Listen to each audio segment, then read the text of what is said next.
No lo he mirado exactamente todos los de corrientes. Bueno, 546. Vamos a hacer el ejercicio 546, que es un ejercicio de inducción, que dice lo siguiente. Una esquina rectangular de lados 0,1 por 0,2 metros está situada en el plano XY y está siendo atravesada por un campo uniforme que forma un ángulo de 60 grados con el semieje positivo. Suponga que el campo disminuye exponencialmente con el tiempo, de acuerdo con la expresión B es igual a 4 por E elevado a menos 2t. Calcule la fuerza electromotriz inducida en la espira en el instante t igual a 0,5. Justifique su respuesta y no olvide indicar mediante un dibujo el sentido de la corriente inducida, ya que es un problema completo de inducción magnética. Bien, lo primero que me tengo que preguntar es, ¿por qué es un problema de inducción? ¿Por qué hay una corriente inducida? Y la respuesta es porque hay una variación del flujo a través de la espira. El número de líneas de campo magnético que atraviesa la espira cambia. Eso se ve claramente.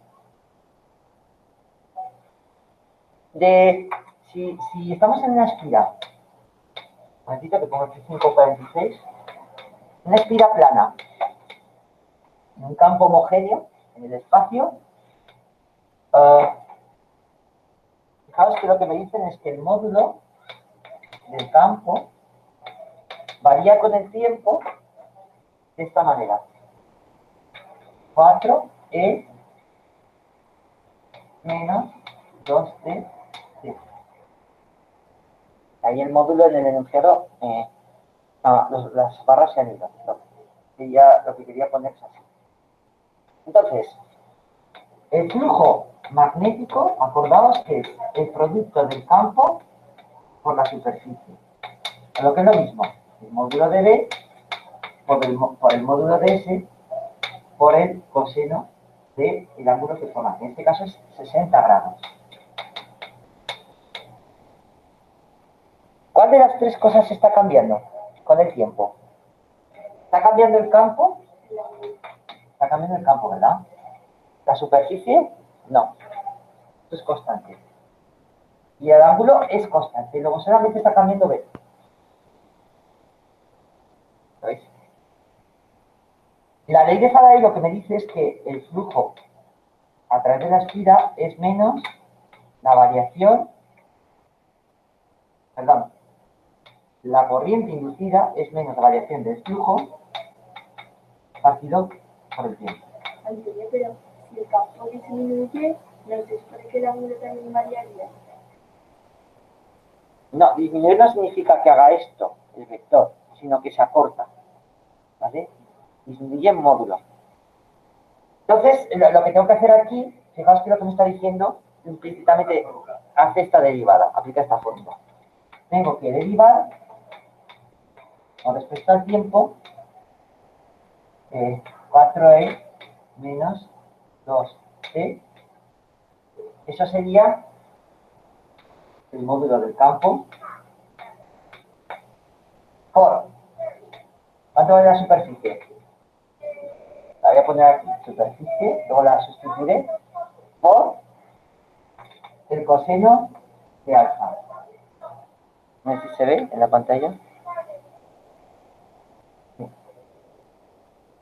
De esto que he puesto aquí en la fórmula, ¿qué es constante?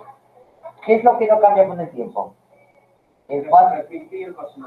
Efectivamente, el 4, la superficie y el coseno. Todo eso lo puedo sacar fuera de la derivada, son constantes, porque no cambian con el tiempo en este problema. Entonces me queda menos 4 por S por el coseno de alfa, derivada con respecto a t, de elevada a menos 2 t. Vamos a ponerlo así. ¿Y cuál es la derivada de elevada a menos 2t?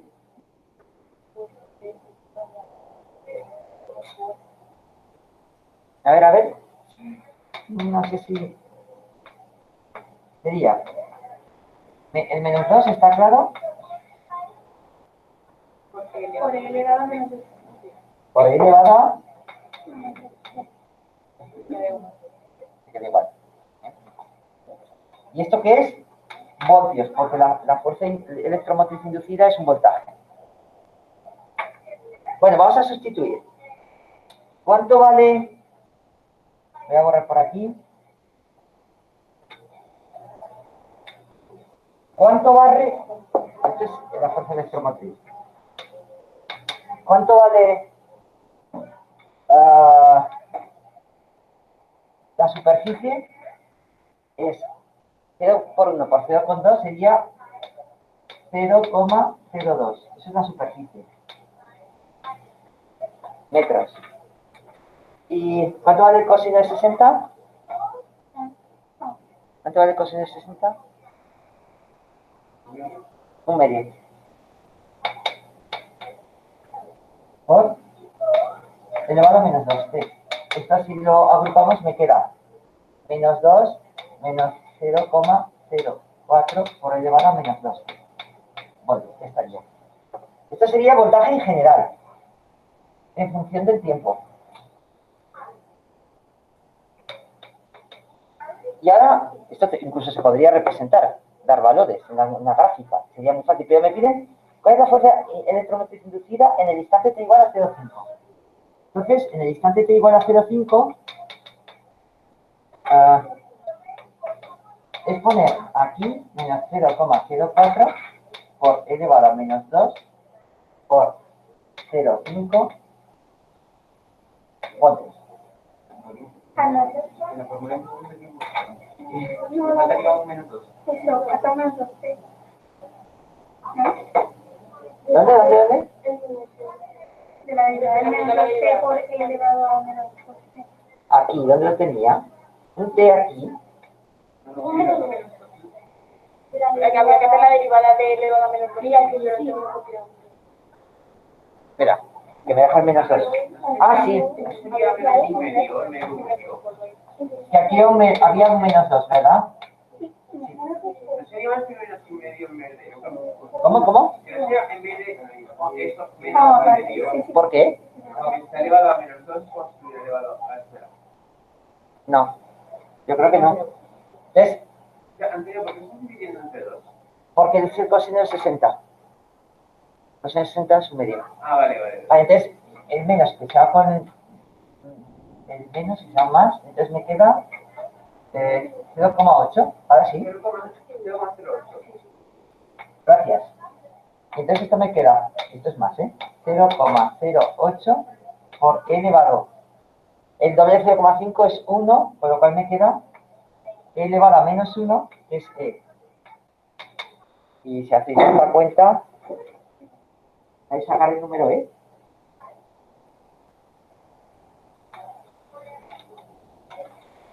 Sería 0,08 dividido por e. Y a mí me queda 0,03 voltios. ¿Puede ser? 3 por 10 elevado a menos 2 voltios.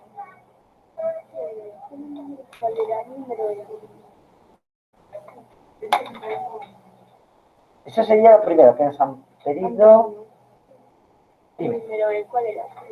Número E, a ver, en cada puede variar en las calculadoras, pero en general tocas alfa y... Sí. ¿Ya lo tenemos? Bueno, pero no hemos respondido a todo. Me dice, justifique su respuesta y no olvide indicar mediante un dibujo el sentido de la corriente inducida. Entonces hay que aplicar la ley de Lenz. ¿Qué dice la ley de Lenz? La ley de Lenz dice que la corriente inducida va a ser tal que va a oponerse a la variación de flujo. Entonces, cuando yo disminuyo el campo, lo que va a hacer la corriente inducida es intentar crear un campo que compense esta disminución. Sí, repito la idea.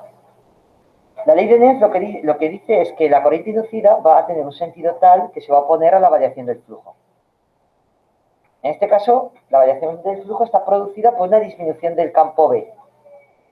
Pensad Claro, el hecho de que forme 60 grados es un poco lioso, porque es como que te despista, pero en el fondo, de ese campo que tiene 60 grados, la componente que nos interesa es la vertical, porque la horizontal no influye en el flujo, no produce flujo. Luego es esta. Imaginad que el campo va así. Si está disminuyendo, haciéndose más pequeño, significa que vamos a tender a crear una corriente inducida que cree un campo que vaya hacia arriba. ¿Y cómo creamos un campo que vaya hacia arriba? La regla de la mano derecha, la corriente inducida tiene que circular en este sentido, ¿lo veis? Para que el campo vaya hacia arriba. Por lo tanto, si dibujo la espiral, ¿puedo borrar? Y si fuera el eje de X, Sí, espera, un momento, que dibujo primero la primera. Si dibujo la espiral así, esto requiere que tengamos un sentido de circulación antihorario.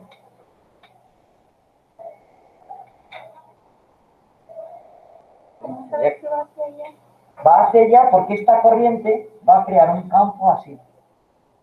Yo lo que necesito es que el campo aumente en este sentido para compensar la disminución del campo que tenemos en el problema. El campo está disminuyendo en este sentido, luego yo intento frenar esa situación. No, tenía dos, no, en el momento inicial habría en el momento inicial habría un campo, campo que iría, estaría en su punto máximo, por lo que no habría una fuerza que en ese momento se intentaría ignorar el campo que. ¿Por qué? No te sigo. Porque hay en un campo magnético, la fuerza electromagnética intenta anular, pero no. No, lo que intenta es, o sea, tiene que haber una variación del campo, o del flujo, mejor dicho. En este caso, la variación del flujo es debido a una variación del campo. Entonces, la corriente inducida, según la ley de Lenz, es una regla mnemotécnica, en el fondo, para saber qué es lo que ocurre. Lo que nos dice es que va a crear una corriente en la espiral que cree un campo que compense lo que está pasando. Si lo que está pasando es una disminución del campo, pues va a crear una corriente en este sentido, que lo aumente. Dime. Andrés, pasaría lo mismo si el campo aumentara hacia el otro lado. Exactamente. Y si fuera hacia abajo. Y si el campo fuera hacia abajo, pues habría que... Lo mismo, pero exacto. Y con esto tendríamos el ejercicio 5.46. Pero y en el eje X, ¿qué pasaría? Ah, vale. ¿Qué me preguntabas, María? Espera. Sí que tiene, o sea, que si me vence el eje Y, fuera el eje Y. Campo. El campo fuera en el eje X. En el eje X, ¿qué quiere decir? Que fuera Sí, que fuera hacia la otra. Paralelo a la superficie. así. Así. ¿Qué dice el eje Y? El eje X. Ah, bueno, vale, sí. El eje Y de feminista. Así. Vale, si tuviéramos un campo como el que tenemos, pero en esta dirección, y que hubiera una variación. Bueno, pues lo que pasaría es fácil de ver porque el campo inicial, imagínate que el campo inicial fuera así, de este tamaño. Y al cabo de 0,5 segundos, el campo se acorta así. O sea, lo que vemos es que el campo disminuye. Tanto el campo inicial como el final no producen flujo. ¿Lo veis? No producen flujo. El flujo inicial al principio sería D por S, que es el campo por la superficie por el coseno del ángulo. ¿Pero cuánto vale el coseno del ángulo aquí? El coseno del ángulo vale 0. Luego, el flujo inicial vale 0. Y el flujo final en cualquier instante de tiempo, aunque vaya cambiando el campo, también vale 0. Luego, la diferencia de flujos es 0. Con lo cual, en general, no hay fuerza electromotriz, no hay corriente inducida. ¿Y en el eje X también? En el eje X, lo mismo. Siempre que estuviera con contenido, pasaría lo mismo. Una cosa. Dime. Y si en vez de aumentar el número de campo aumentara, ¿no Vale. debido a que este tipo de señal que aumentaría? La fuerza que se generaría ¿se atenuaría o se aumentaría? Si aumentara el módulo, es decir, Si el campo aumentara el módulo, la fuerza electromotriz, pues sería justo lo contrario que pasaba ahora. Si el campo aumentara el módulo, la componente del campo en el eje Z pasaría de ser así a ser, por ejemplo, así. Con lo cual, la corriente inducida va a compensar este cambio. Entonces, tiene que crear un campo que se oponga, porque está aumentando. Con lo cual, sería justo en sentido contrario. Así, así, así y así. no me refiero a eso, sino que la fuerza electromotriz haría un campo hacia arriba o hacia abajo y se aumentaría o disminuiría. Si el campo magnético que tenemos aumenta con el tiempo, No, es hacia abajo, no, en general. No, digo, ese mismo, pero aumentar. ese mismo, o sea, lo que quiere decir es que esto haga así. Sí. Vale, entonces la componente esta aumentaría también. Con lo cual, la corriente inducida tiene que provocar un campo en sentido contrario. Y eso se consigue así. Con lo cual, la corriente inducida circularía en este sentido. Y crearía un campo hacia abajo. Y crearía un campo hacia abajo. Vale. Entonces, ¿puede haber un caso que la corriente inducida para compensar el cambio cree un campo cada vez más pequeño? Un módulo. Sí, claro que sí. Y, bueno, aquí pasaba, de hecho. Dependía con el tiempo. Me parecía que aumentaba en este caso. No, sí. Puedes hacer que la fuerza electromotriz dependa con T. De hecho, en este caso pasaba. No es que dependa con T, sino que a medida que pasa el tiempo disminuya. Claro, en este caso pasaba. Disminuía con el tiempo. Bueno, me parecía que aumentaba. No, disminuía. Espera, que lo corto, que si no